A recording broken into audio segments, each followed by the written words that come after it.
नमस्कार, स्वागत है आपका डायलॉग्स में। सरकार ने मनरेगा जो कि एम्प्लॉयमेंट गारंटी स्कीम है, उसमें कुछ परिवर्तन करने का फैसला किया है और इससे संबंधित जो अमेंडमेंट बिल है, उसको आज केंद्र सरकार ने संसद में यानी कि लोकसभा में शिवराज सिंह चौहान ने पेश किया है। उसको लेकर काफ़ी हंगामा हुआ है। विपक्ष का कहना है कि सरकार न केवल नाम में परिवर्तन कर रही है, यानी कि महात्मा गांधी का नाम हटाकर वहाँ पर जी राम जी जो उसमें एक तरह से उसका संशोधन है, वो कहीं न कहीं एक भगवाकरण की तैयारी है या फिर उसका एक जिसको कहते हैं कि सरकार फ़ायदा उठाने की कोशिश कर रही है उन राज्यों में जहाँ पे चुनाव होने हैं। लेकिन उससे ज़्यादा जो गंभीर सवाल है, वो इस बात पे है कि बिल के कंटूर में यानी कि उसमें जो प्रोविज़न किए जा रहे हैं, उस पे कई सारे दलों को आपत्ति है कि केंद्र सरकार का जो प्रोविज़न अभी तक है इस मनरेगा को फंड करने का, उसमें 60-40 का रेशियो एक तरह से राज्य सरकारों के ऊपर डाला जाएगा कि राज्य सरकार भी उसे फंड करे अपने रिसोर्स से।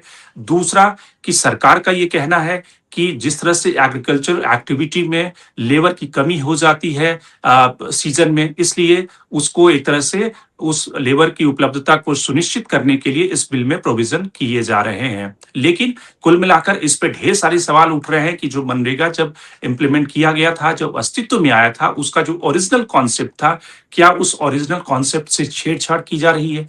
क्या फार्म लेबर की जो उपलब्धता है, वो सिर्फ़ एक बहाना है या फिर राज्यों की फाइनेंशियल का जो रिसोर्स है, उस पे जो पहले से ही कई सारे राज्य उस फाइनेंशियल क्रंच से जूझ रहे हैं, उनको और नेल करने की ज़रूरत है। सरकार का एक तरह से ये भी इरादा है, ये भी इंटेंशन है क्या? तो इन सारे पहलुओं को हम समझने की कोशिश करते हैं। आज के कार्यक्रम में हमारे साथ 2 मेहमान जुड़ रहे हैं।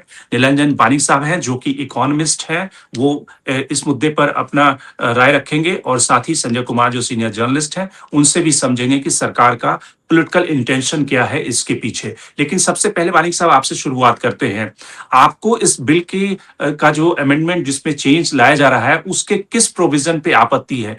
क्या राज्यों के जो फाइनेंशियल इम्प्लीकेशन जो बढ़ेंगे, जो राज्य ऑलरेडी कई सारे क्योंकि मनरेगा में कई सारा राज्यों का कंप्लेन है कि उनका जो डिस्बर्समेंट है, वो अभी तक नहीं हुआ है। उन राज्यों को केंद्र सरकार क्या नील करना चाहती है, उस पे और टाइट कंट्रोल करना चाहती है? या फिर आपको लगता है कि जिस तरह से सरकार के अधीन में यानी कि रूल तो फ्रेमवर्क करेगी सरकार, लेकिन फाइनेंशियल इम्प्लीकेशन राज्यों पे डाल दिया गया है। जो ये कैसे तय हुआ कि दरभंगा की मधुबनी में मनरेगा की ज़रूरत है या नहीं है और केंद्र सरकार उसकी कैसे सुनिश्चित करेगी कि वहाँ पर उसकी कितनी नीड है इस समय? तो आपकी आपत्ति क्या है? देखिए, इसमें 2 मुद्दा है। एक तो है जब नरेगा का स्कीम होता है, पंचायत लेवल में या विलेज लेवल में जो होता है, ये सेंट्रल से जो पैसा आता है कभी-कभी खुदाई करने के लिए मान लीजिए वो क्षेत्र में इरिगेशन फैसिलिटी नहीं है, तो if you want to let's say do rain water harvesting type project और for that matter if you want to do let's say primary health care type project, वो पैसा जब आता है डीएम के पास ऑलरेडी बोला जाता है दैट ये पैसा इस चीज के लिए ही खर्च करना है। तो ये जो फील्ड लेवल में जो लोग रहते हैं विलेजर्स लोग, उसको मान लीजिए जरूरत है एक प्राइमरी हेल्थ केयर, लेकिन पैसा आ गया आपको रेन वाटर हार्वेस्टिंग का। तो many times what happens is ये जिस जरूरत के लिए पैसा आ रहा है, वो एक्चुअली ग्राउंड लेवल विलेजर्स का जो डिमांड है वो पूरा नहीं होता है। तो इसलिए always there is a mismatch between what the central money is coming for and actuality में वो पैसा किस मुद्दे पे खर्च हो रहा है। So always there is a difference in that. तो इसीलिए क्या होता है, सेंट्रल और स्टेट के बीच एक ऑलवेज एक टानपोड़न रह जाते हैं। इसके अलावा जो दिखा गया है मेनी स्टेट जैसे वेस्ट बंगाल हो गया या फॉर दैट मैटर केरला हो गया, कभी कभी क्या होता है ये जो लोग काम कर रहा है नरेगा स्कीम के अंतर्गत, वो लोग actually they are dummy people, मतलब वो लोग है ही नहीं। तो लेकिन वो जो आपका सिग्नेचर है, किसी तरह से वो सिग्नेचर जुगाड़ करके इवन अभी जो फॉर्मेट है जहां बोल रहा है that at the time of doing the NREGA work आपका पिक्चर होना चाहिए, तो वो पिक्चर भी डुप्लीकेट बना के वो लोग भेज देता है। तो ये जो कोई कोई स्टेट बोलता है हमको आप पैसा नहीं दे रहे हो, उसका एक ही रीजन है जो सेंट्रल बोलता है, दैट आपके पास जो डेटा है नरेगा स्कीम में जो जो लोग काम कर रहे हैं, वो लोग एक्चुअली असल में वो काम ही नहीं कर रहे हैं, वो आप करप्शन के अंतर्गत या जो भी जिस प्रकार से आप पैसा लेना चाहते हो, इसलिए आपका पैसा रोक के रखा है। तो दो चीज, एक है जिस चीज के लिए आप पैसा दे रहे हो, for instance as I mention, मान लीजिए सेंट्रल गवर्नमेंट बोल रहा है रेन वाटर हार्वेस्टिंग के लिए पैसा दे रहे हो, लेकिन आपने एक प्राइमरी हेल्थ केयर सेंटर बना लिया तो पैसा नहीं आएगा।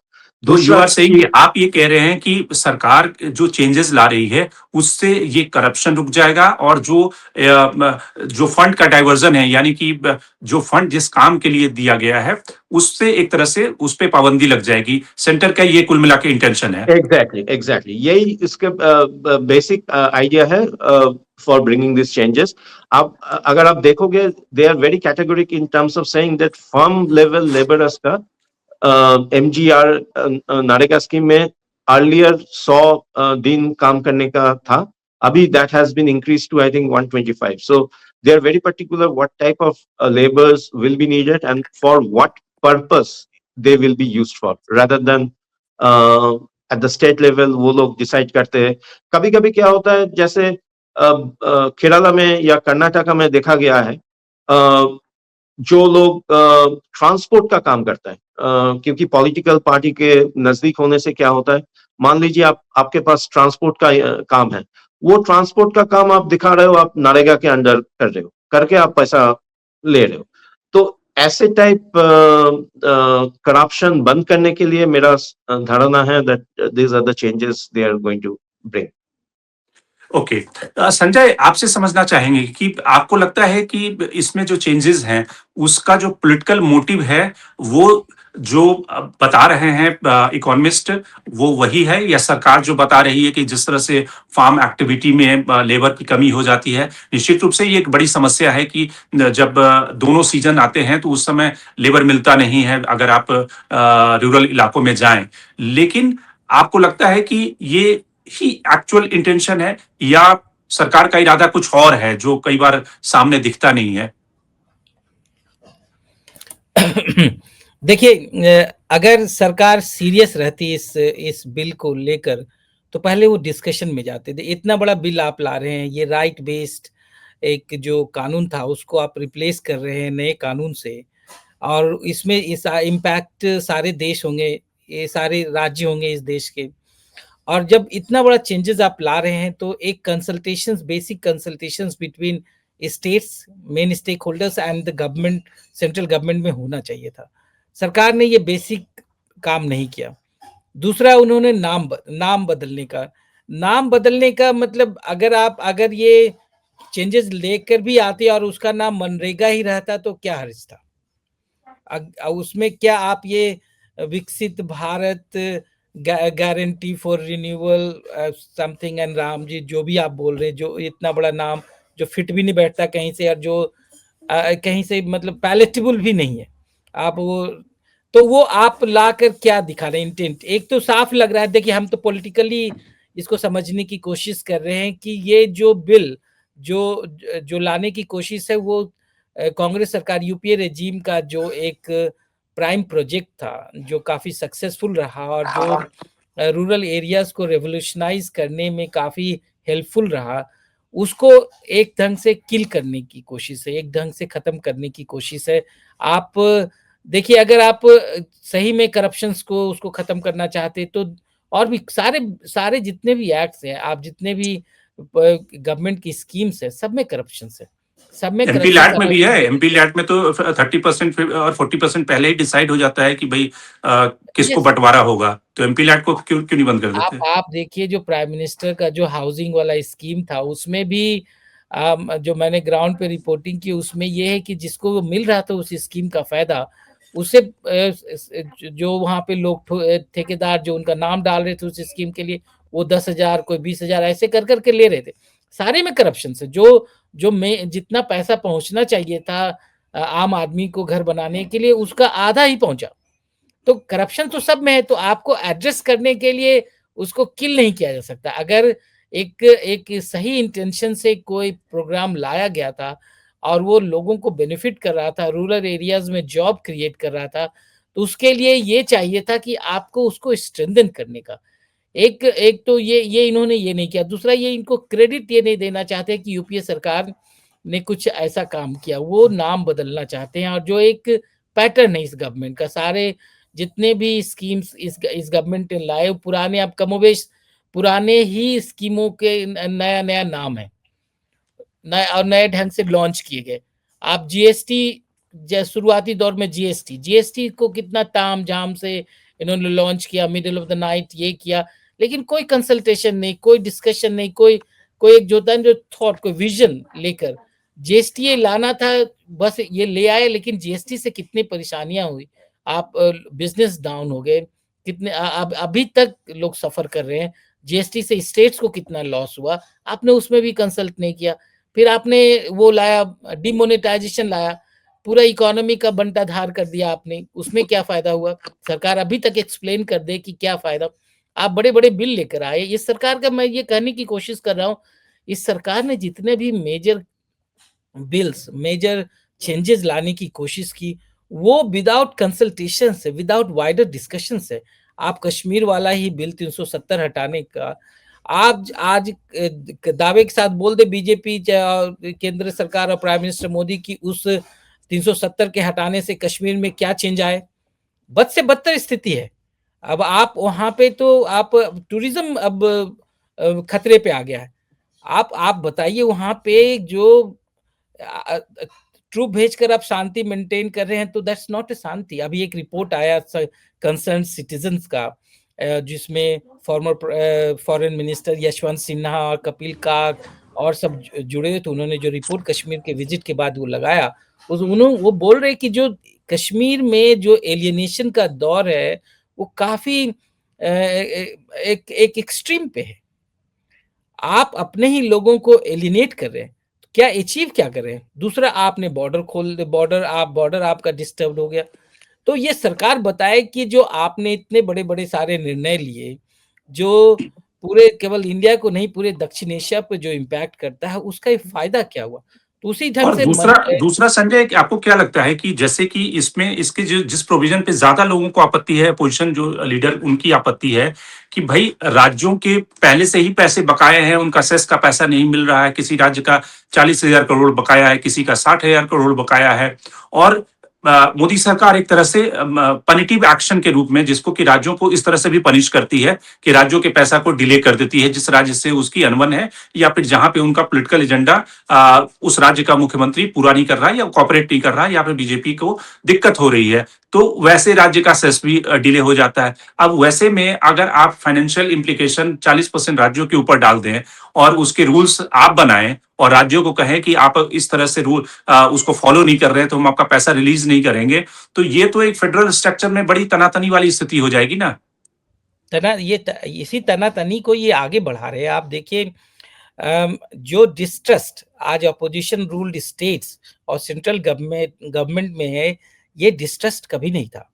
आप ये देखिए, गवर्नर के अपॉइंटमेंट से लेकर गवर्नर के पावर तक, जिस ढंग से आप राजभवन के थ्रू आप उस राज्य को कंट्रोल, अपोजिशन रूल्ड राज्य को कंट्रोल करना चाहते हैं, वही वो तो जग जाहिर है। उसके लिए लोग कोर्ट में भी गए, अपोजिशन रूल्ड स्टेट्स कोर्ट में गए। ये अलग बात है कि कोर्ट ने उनके अनुसार जस्टिस नहीं किया और जो जो चाहिए था वो मिला नहीं।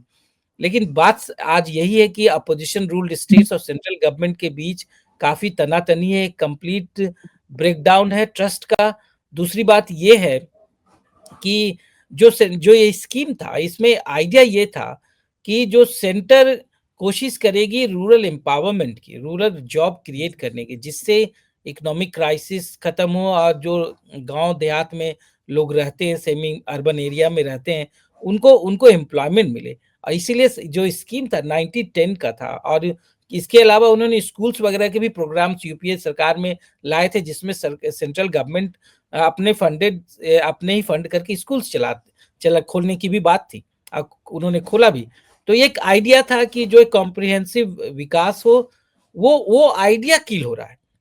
आप भी 60-40 आप रेशियो लाकर और नाम विकसित भारत देकर इस प्रोग्राम का कोई विकास कहाँ, जिस जो पैटर्न है आजकल चल रहा है, उस पैटर्न में तो मुझे नहीं लगता कि विकास होने जा रहा है।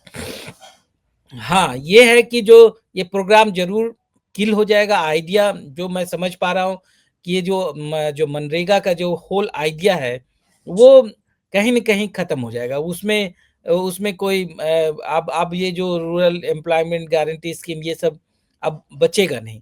आपने इतना ये एक तो सप्लाई ड्रिवन बना दिया इसको, और उसमें काफ़ी एक पेचीदगियाँ डाल दी। तो ये है कि इस पूरे आइडिया का जो प्राइम मिनिस्टर ने पहले भी बोला था, जब वो सरकार 2014 में जब वो सरकार बनाए थे, उन्होंने बोला था कि जो हम मनरेगा को यूपीए सरकार के एक सबसे मतलब उसके एक फेलियर की निशानी के रूप में हम जिंदा रखेंगे। तो हम अब नाम बदल कर वही निशानी के वो फेलियर के रूप में ही उसी चीज़ को जिंदा रखे हुए। तो एक मेरे ख्याल से आप कहीं जॉब भी क्रिएट नहीं कर रहे, मैन्युफैक्चरिंग बेस आपका खत्म है, आप मैन्युफैक्चरिंग में भी आप उस ढंग से आगे नहीं बढ़ रहे हो। रूरल एरियाज़ में एक जो होप था, जो रूरल लोग जो गाँव छोड़कर शहर नहीं आते थे, वो रुक जाते थे वहाँ पे, तो वो भी आप अब खत्म करने की कोशिश कर रहे हो। तो बहुत मैं सोचता हूँ कि एक ज़्यादा ये बेनिफिट कम, नुकसान ज़्यादा है, और ये सरकार का ये बिना सोचा समझा ये कार्यक्रम है। ये एक सब ढंग से चाहे नाम के लेवल पे हो, चाहे आइडिया के लेवल पे हो।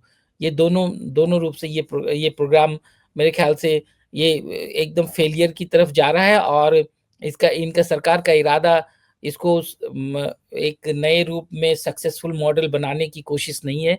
इसको विफलता की ओर ले जाना, फाइनली ये खत्म हो जाना है। मैं ये ठीक मान है। रहा हूँ। ठीक है। बानी साहब, आपसे जानना चाहेंगे कि जब कोविड आया था, तो उस दौरान में जो रूरल सेक्टर में लोगों को भुखमरी से बचाने का एक सबसे बड़ा इंस्ट्रूमेंट मनरेगा था उस समय में, कि लोगों को गाँव में जो लोग कैद थे, उनसे मनरेगा को जॉब अपॉर्च्युनिटी मिली और उससे कहीं न कहीं वो बच सके वो सारे लोग आज की तारीख में। आपको लगता है कि इसका सबसे बड़ा जो फॉल आउट या फिर सबसे बड़ा जो विक्टिम होने वाला है, अगर इस चेंजेस को सही ढंग से इम्प्लीमेंट नहीं किया गया, तो वुमेन होगी, जो महिलाएं हैं, जो गांव में रहती हैं और मनरेगा से काम करके उनका जीविकोपार्जन होता है, उन्हें एम्प्लॉयमेंट मिल जाती है, और उसमें जिस तरह के चेंजेज हैं, क्योंकि ग्राम पंचायत को और ग्राम सभा को ये अधिकार है, अगर उस अधिकार को लेकर सेंटर उस रूल में अगर चेंजेस करता है, तो सबसे पहला जो विक्टिम या इम्पैक्ट पड़ेगा वुमेन पर पड़ेगा। देखिए, एक चीज है, कोविड के समय में लोगों को फ्री रेशन भी मिला था, and that has been very much influential in terms of saving lives of millions. अभी जो और एक चीज आप बता रहे हो, दैट महिला को भी नौकरी मिलता है इंडिया में। इंडिया ऐसे एक कंट्री है, अगर आप बिहार ले ले तो उधर महिला का लेबर फोर्स पार्टिसिपेशन का जो आंकड़ा है वो 3% है, जो कि आपका तालिबान रूल्ड अफगानिस्तान से भी कम है। सो महिला का labour force participation is the far and foremost thing that any government, B it central और स्टेट गवर्नमेंट, शुड प्रायोरिटाइज। क्योंकि इसके लिए भी आप देखोगे HDI जो हमारा ह्यूमन डेवलपमेंट इंडेक्स है, वहाँ इंडिया का रैंकिंग इतना खराब होने का एक ही मात्र कारण है, one of the main reason is less labor force participation, in particularly among the women labor force. और गांव में जो देखा गया है, ज्यादातर काम ये महिला ही करते हैं। तो नरेगा जो महिला लोगों को काम देता था, अगर वो, बिकॉज इस टाइम गवर्नमेंट स्पेसिफिकली बोल रहा है आपको फार्म लेबर में ज्यादा स्ट्रेस देने के लिए, but during my opening remark I also said, apart from farm labors, there are many other ways you can actually use this woman, you know. For instance, if you want to cut a pond, मतलब अगर आपको कोई जलाशय बनाना है या road बनाना है, primary health care centre बनाना है, ये सो गवर्नमेंट, अगर सेंट्रल गवर्नमेंट बोलते हैं सिर्फ एक ही काम के लिए आपको एम्प्लॉयमेंट देना देना पड़ेगा, वो मेरे से सही नहीं लग रहा है, क्योंकि ये जो बात हो रहा है नरेगा का, ये अनस्किल्ड टाइप लेबर का बात हो रहा है। ये बात हो रहा है उन लोगों के लिए who are already under poverty line. ये दोनों क्राइटेरिया फुलफिल होना चाहिए, and in particular for the family जो पॉवर्टी लाइन के नीचे आता है, बिलो द पॉवर्टी लाइन, उसमें देखा जाता है महिला के ऊपर भी शासन पीड़न ज्यादा होता है। तो in that way, I think some kind of flexibility should be given as to what type of jobs can be counted as part of NREGA scheme. जो अभी अगर गवर्नमेंट स्टिक कर रहता है दैट सिर्फ लेबर फोर्स में ही ज्यादा समय बिताना पड़ेगा, वो मेरे से ठीक नहीं लग रहा है। एक और जो ऑब्जेक्टिव जो कि शिवराज सिंह चौहान जो एग्रीकल्चर मिनिस्टर हैं, आज जब वो संसद में बोल रहे थे, तो उन्होंने कहा कि किस तरह से सरकार 125 दिन से वो जो काउंट है जिसमें कि रोजगार मिले उसको बढ़ाना चाहती है। लेकिन अगर सरकार के आंकड़ों को देखें पिछले सालों को, तो 48 दिन और 50 दिन जॉब गारंटी प्रोवाइड की गई है। तो ऐसे में आप कह रहे हैं कि हम ज्यादा नंबर ऑफ डेज और बढ़ा रहे हैं आपकी जॉब गारंटी के, लेकिन एक्चुअल में तो 48-50 दिन हो रहा है। तो इसका मतलब है कि वो मोटिव आपका नहीं है, मोटिव कुछ और है, जो कि बिल में साफ तौर से उसके पीछे का एजेंडा कुछ और है। एकदम। आप असम को ले लीजिए, और आपको दो एग्जांपल देता हूँ, असम और केरला। असम में नारेगा स्कीम वाज नेवर सक्सेसफुल, क्योंकि उधर आसपास में काफी सारा टी प्लांटेशन है, और टी प्लांटेशन में जो अनस्किल लेबर का डिमांड है वो काफी ज्यादा होता है। जो टी प्लकिंग करता है उसका पैसा ज्यादा मिलता है देन नरेगा। तो ऐसा नहीं that because you are asking them to do a particular job they are not willing to work. आपको वो भी देखना पड़ेगा वो स्टेट में व्हाट आर द ऑल्टरनेटिव्स। अगर आप केरला में जाते हो, वहाँ टूरिज्म एक्टिविटीज में काफी सारा कूली लोगों का या अनस्किल लेबरर्स का जरूरत होता है। तो वहां भी देखा गया है that in spite of government trying to get people to do NREGA kind of jobs, क्योंकि मार्केट में अदर ऑल्टरनेटिव्स है, इसीलिए वो लोग नहीं आ रहे हैं।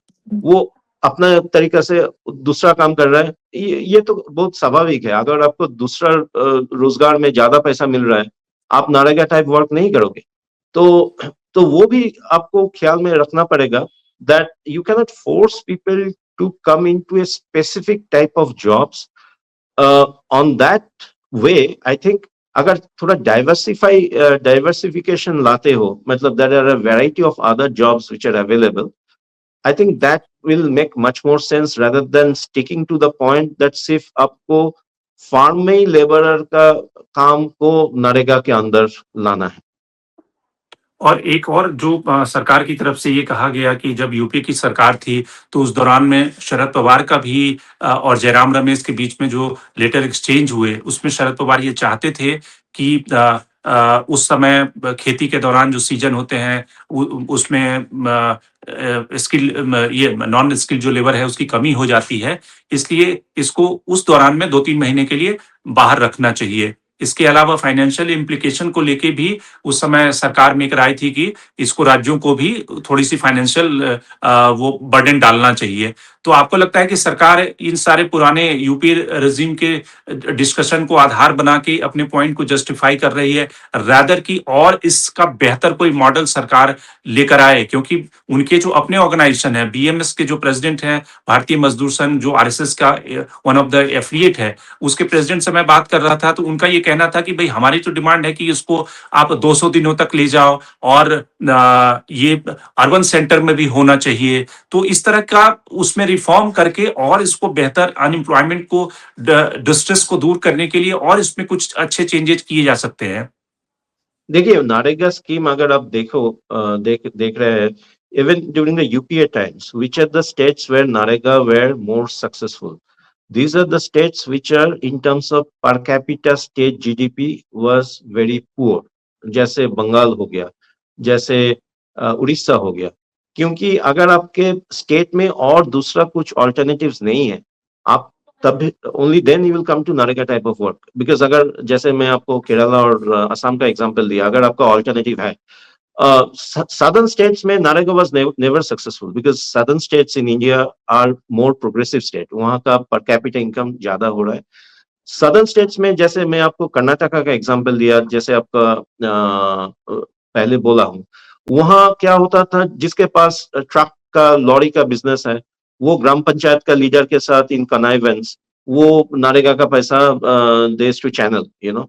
सो ये जो ओरिजिनल आइडिया था दैट द गरीब लोगों को एक्चुअली मुनाफा मिलेगा, मतलब सम बेनिफिट मिलेगा, ये सिर्फ कुछ कुछ स्टेटों में ही सक्सेसफुल हुआ है. One of the state which was very successful was Himachal Pradesh. वहां आपका how you implement NREGA programmes वो भी आ जाता है.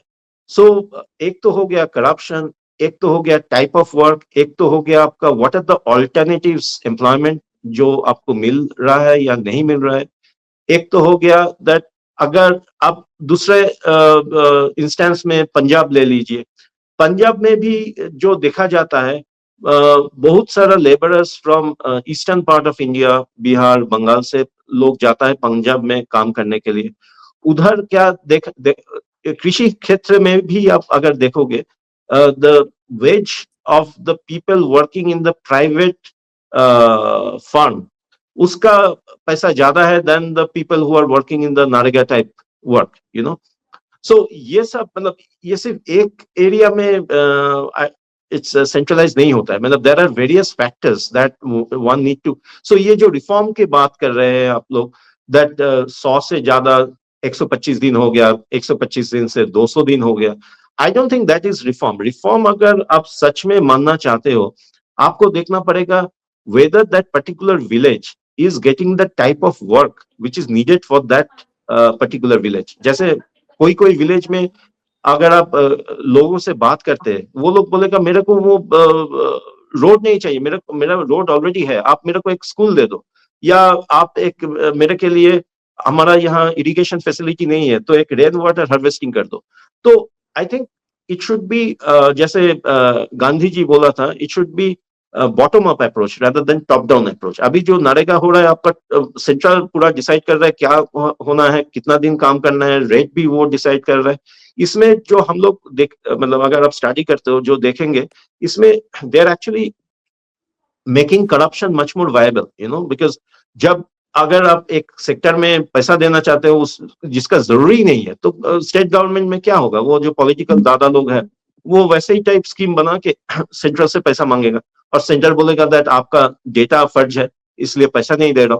सो it's like a chicken and egg kind of problem, you know. So reform wise अगर आप देखोगे, I think everything has to start from the grass root level. मतलब जो गांधी का फिलोसफी था that start with the panchayat level, उसका क्या demand है, कितना दिन का लिए रोजगार चाहिए, आई थिंक एक डिटेल्स मैपिंग करके तब पैसा भेजना चाहिए. एंड देन उसके ऊपर आप नरेगा में क्या क्या काम हो सकता है, क्या क्या काम नहीं हो सकता है, you then start from that rather than saying that आपको सिर्फ फार्म लेबर में ही इतना दिन के लिए पैसा देना पड़ेगा and things like that.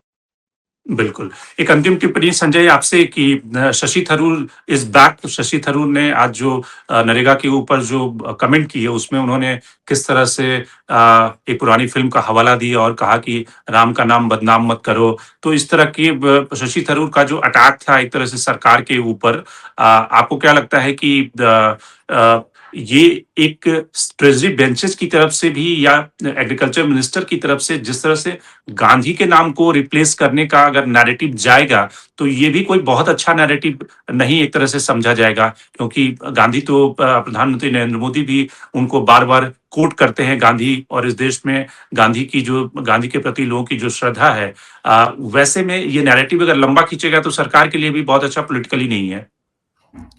ये सरकार के लिए फजियत वाली बात है. देखिए मेरे ख्याल से ऐसा कभी नहीं हुआ होगा कि महात्मा गांधी के नाम पे कोई स्कीम हो और कोई संस्था बना हुआ हो, उसका नाम बदल कर कुछ दूसरा रख दिया गया हो. ये पहली दफा ऐसा हुआ. नेहरू और इंदिरा गांधी और राजीव गांधी के नाम पे तो बदले गए हैं पहले, लेकिन महात्मा गांधी के नाम पहली दफा ये इन्होंने बदले हैं. जो मेरे ख्याल से बहुत लोग जो बीजेपी को भी समर्थन करते हैं, चाहे बीजेपी के लिए थोड़ा फ्रेंडली है, चाहे उनके तरफ झुका है, उनको भी थोड़ा सा अटपटा सा लग रहा है. और ये ये जो पूरा जो चेंज ऑफ नेम है ये भी एक पॉलिटिकली मोटिवेटेड ही देख रहे हैं, और ग्रेजुअली लोग ये मानने लगे हैं कि ये धीरे धीरे जो सोच है आरएसएस बीजेपी की सोच है वो वो रिफ्लेक्ट कर रहा है। वो सोच जो गांधी को भी नहीं मानता, गांधी के जो सत्य अहिंसा वाले जो प्रिंसिपल है उसको नहीं मानता, वही सोच रिफ्लेक्ट कर रहा है। चूंकि गांधी और आरएसएस का इक्वेशन कभी भी एक जैसा नहीं था, और एक एक काफी चेकर्ड हिस्ट्री रहा है। जिस हिसाब से आरएसएस ने गांधी को ट्रीट किया, और जिस हिसाब से संघ के लोग गांधी को मानते रहे, और इस गवर्नमेंट में एक टेंडेंसी रही है कि वो जो लेगेसी है फ्रीडम मूवमेंट की उसको अंडरमाइन करने की। तो एक वो उस ढंग से भी लिया जाएगा।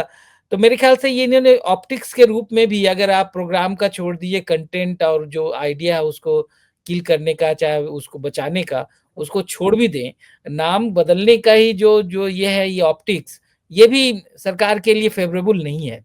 जो मेरे ख्याल से इनके इनके इनके इनके लिए अच्छी बात नहीं है। आप पूरा विपक्ष ही नहीं केवल गोलबंद होगा, बल्कि आप समझिए कि जो और भी जो इनके फ्रेंडली पार्टीज हैं उनको भी थोड़ा सा ये फजीयत में डालेंगे, और उनके लिए भी एक स्टैंड लेना मुश्किल हो जाएगा। मेरे ख्याल से नीतीश कुमार हो चाहे चंद्रबाबू नायडू हो, वो भी ये खुलकर नहीं बोलेंगे, समर्थन में नहीं आएंगे कि गांधी का नाम बदलकर आपने जो अपना नया नाम रखा वो सही है। तो एक एक सोच है। देखिए गवर्नमेंट गवर्नमेंट एक विजन से नहीं चल रही है, एक एजेंडा से चल रही है। ये government right from the beginning 2014 से ही एक विजन लेकर नहीं चल रही कि इस देश को एक एक नए नए दिशा में ले जाना है। ये उनका एक एजेंडा है कि इस देश को कैसे एक मेजॉरिटेरियन कंट्री में कन्वर्ट कर दिया जाए, और वो जितने भी ये इनका इनके प्रोग्राम, पॉलिसीज, सोच, आइडियाज सारे उसी दिशा में हैं। इसीलिए बहुत सारा चीज ये एक डिसरप्टिव लगता है, ये सही दिशा में जाता हुआ नहीं दिखता, और जो जो इस देश का जो डीएनए है उसके उसके अनुरूप नहीं है। तो अब अभी चूंकि इसीलिए इनको अपनी बात मनवाने के लिए वो काफी इंस्टीट्यूशंस पे भी इनको कब्जा करना पड़ रहा है। मीडिया को अपने हिसाब से इन्होंने मोल्ड कर दिया है, अपने तरफ झुका लिया है, बहुत सारे जी, चीजों पे ये कंट्रोल करते हैं। तो चूंकि इनको पता है कि जो वो कर रहे हैं ऑर्गेनिक नहीं है, जो एक एक ऑर्गेनिक वे में जो चीज होता है, अगर आप किसी को जीतते हैं अपने इमेजिनेशन से, अपने थॉट से, अपने इंटेलेक्ट से, वो लंबे दौर तक जाता है। अगर आप केवल सत्ता में हैं और अपने ताकत दिखाकर किसी चीज को हड़पने की कोशिश करेंगे कि और कोई सोच कहीं पे थोपने की कोशिश करेंगे, तो वो ज्यादा दिन टिकता नहीं है। वो आप चले ठीक जाएंगे, है, वो भी चला जाएगा, और उसके खिलाफ स्ट्रॉन्ग रिएक्शंस भी होगा। यही चीज ये ठीक है। कर रहे हैं, और यही चीज सब जगह हो रहा है। तो कुल मिलाकर जिस तरह से मनरेगा के नाम में परिवर्तन किया जा रहा है, वो क्या उसके ऑब्जेक्टिव को भी इम्पैक्ट करेगा? जो मनरेगा का एक्चुअल जो कॉन्सेप्ट था, उसको किल करने की तैयारी है? क्या सरकार के इरादे असली जो बेनिफिशियरी हैं, उनको लाभ पहुँचाना है? या फिर जो कई सारी डिस्क्रिपेंसी है, उसको दूर करके इसको ऑल फूल प्रूफ बनाना है? या फिर राज्यों को पनिश करना है? ये सारे सवाल जब बिल डिस्कशन के लिए आएगा, तो निश्चित रूप से ये सारे सवाल विपक्ष की तरफ से उठाए जाएंगे। तो आज के कार्यक्रम में इतना ही। देश और दुनिया की बाकी खबरों के लिए आप बने रहिए डायलॉगस के साथ। लेकिन संजय, आपका बहुत बहुत धन्यवाद, और निलंजन बानिक साहब, आपका भी बहुत बहुत धन्यवाद कार्यक्रम में जुड़ने के लिए।